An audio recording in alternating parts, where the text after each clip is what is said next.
YouTube channel Official iNews dan nyalakan lonceng.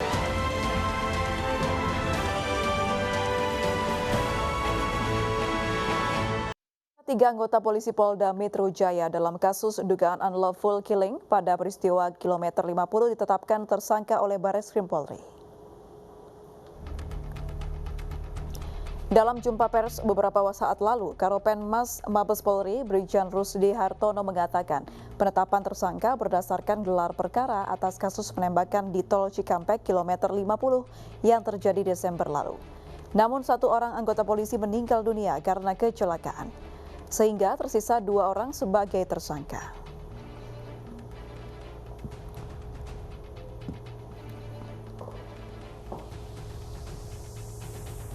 Usai menuai kritik dari berbagai pihak, Polri akhirnya mencabut surat telegram nomor 750. Isi telegram tersebut salah satunya terkait larangan media untuk menayangkan tindakan polisi yang menampilkan arogansi dan kekerasan. Kebijakan-kebijakan telegram itu hanya untuk internal, ya toh. Kita tidak, sekali lagi, Polri tidak terkait dengan kegiatan-kegiatan jurnalistik. Sekali lagi, Polri menghargai itu. Aktivitas jurnalistik, kebebasan pers, Polri sangat memahami dan menghargai itu. STR itu adalah hanya untuk internal. Bagaimana pengembangan fungsi humas dapat bekerja lebih baik, lebih profesional, dan lebih humanis. Itu harapan dari Polri sendiri. Ternyata sekali lagi di luar banyak penafsiran-penafsiran. Oleh karena itu Polri mengeluarkan STR 759 yang Majelis Hakim Pengadilan Negeri Jakarta Timur menolak eksepsi atau nota keberatan Rizik Syihab dalam kasus kerumunan di Petamburan dan Mega Mendung. Sidang akan dilanjutkan Senin pekan depan dengan agenda pemeriksaan saksi. Putusan sela yang dibacakan Majelis Hakim menyatakan dakwaan jaksa penuntut umum telah dibuat secara cermat, jelas, dan lengkap. Pasal yang disebutkan dalam dakwaan juga memiliki hubungan kausalitas sehingga patut untuk dibuktikan. Sidang akan dilanjutkan dengan agenda pemeriksaan saksi pada Senin 12 April mendatang. Jaksa penuntut umum akan menghadirkan 10 orang saksi diantaranya Wali Kota Jakarta Pusat dan pihak Angkasa Pura II. Sementara itu kuasa hukum Rizik Syihab Aziz Yanuar menyatakan sudah memprediksi putusan ini. Sebenarnya kita udah duga dan nggak masalah, kita akan lanjut terus. Kita di sini berusaha, berjuang, kita nggak peduli dengan hasilnya karena kemenangan adalah ketika kita tetap dalam kebenaran itu sendiri. Ya kita siapkan untuk pertanyaan-pertanyaan nanti. Ya. Ada nama-nama juga wali kota. Sudah. Nggak apa-apa, biarkan nanti mereka ini, kita akan ini kan. Oke, kalau melihat daftar saksi yang dihadirkan, nanti kira-kira saksi siapa saja dan dari mana saja yang akan dihadirkan oleh pihak terdakwa? Saksinya ya fakta yang hadir di sana waktu itu. Komisi Pemberantasan Korupsi resmi menahan tersangka kasus suap Samintan yang buron sejak Mei tahun 2020. Samintan merupakan tersangka kasus suap dalam pengembangan kasus PLTU Riau I. Penyidik KPK menangkap tersangka di sebuah kafe di Bilangan, Jakarta Pusat. Samintan adalah pengusaha pemilik perusahaan batubara PT Borneo Energi. Tersangka menyuap Wakil Ketua Komisi Energi DPR Eni Saragih 5 miliar rupiah terkait pengurusan izin tambang batubara. Dengan tertangkapnya DPO ini nanti akan kita gali, ya. Kita gali apakah ada pihak-pihak yang dulu misalnya ada bau-baunya, kita akan perjelas dengan mencari, mengumpulkan alat-alat bukti yang lain, baik saksi, petunjuk, dokumen dan lain-lain yang kira-kira terkait. Kemudian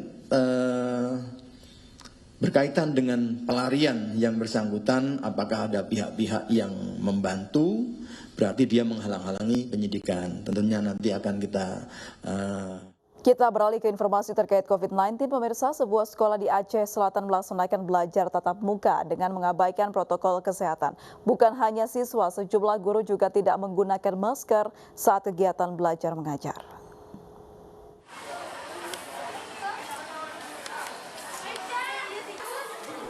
Sejumlah siswa dan pengajar di Madrasah Aliyah Negeri 1 Aceh Selatan melaksanakan proses belajar tatap muka tanpa menggunakan masker.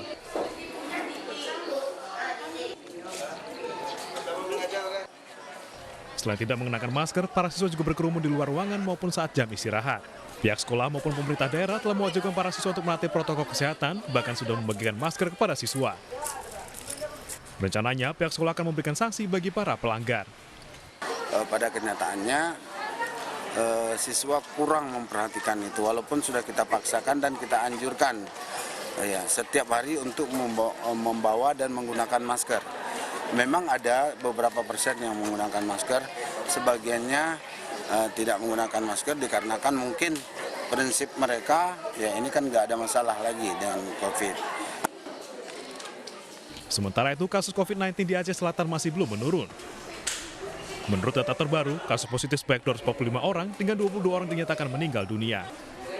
Dari Aceh Selatan, Aceh, Iqdar Ivan, iNews melaporkan. Kemenhub dan kepolisian akan menyekat 333 jalur mudik dari Lampung hingga Bali untuk memantapkan kebijakan larangan mudik Lebaran 2021.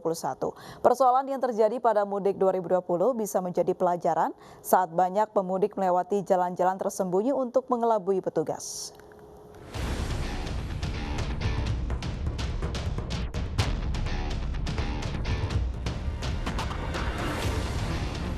Pemerintah secara resmi kembali mengeluarkan larangan mudik Lebaran 2021 sejak tanggal 6 hingga 17 Mei 2021. Aturan ini berlaku untuk semua kelompok masyarakat, mulai dari ASN, pegawai BUMN, TNI Polri hingga karyawan swasta.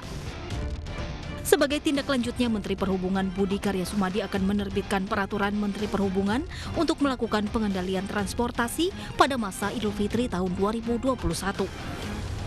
Sanksi tegas disiapkan bagi para pelanggar. Penyekatan jalur mudik di 333 titik dari Lampung hingga Bali akan dipantau oleh satuan petugas kepolisian secara ketat.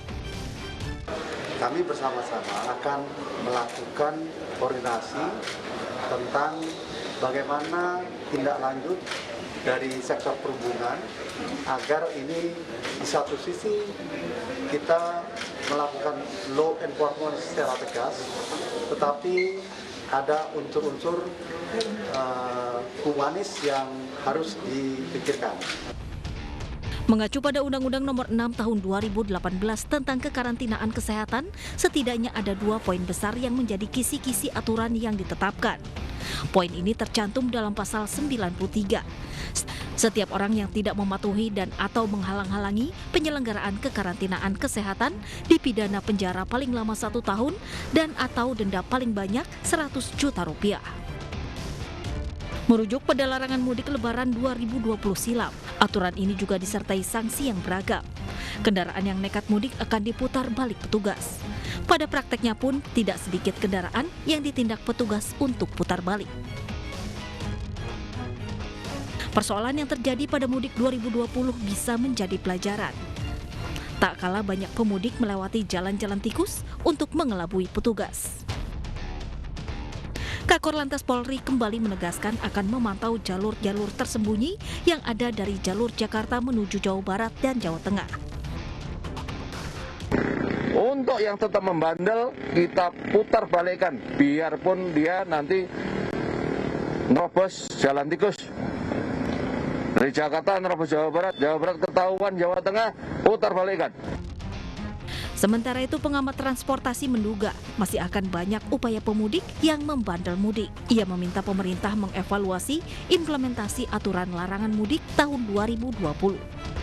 Pemerintah harus mengevaluasi pengalaman tahun lalu, sehingga untuk larangan tahun ini tidak terjadi lagi pelanggaran-pelanggaran serupa. Sebelum ditetapkan, sosialisasi akan digelar melalui operasi keselamatan larangan mudik pada 12 hingga 25 April. Nantinya aturan larangan mudik diharapkan mampu mengendalikan dan mencegah adanya lonjakan kasus positif COVID-19.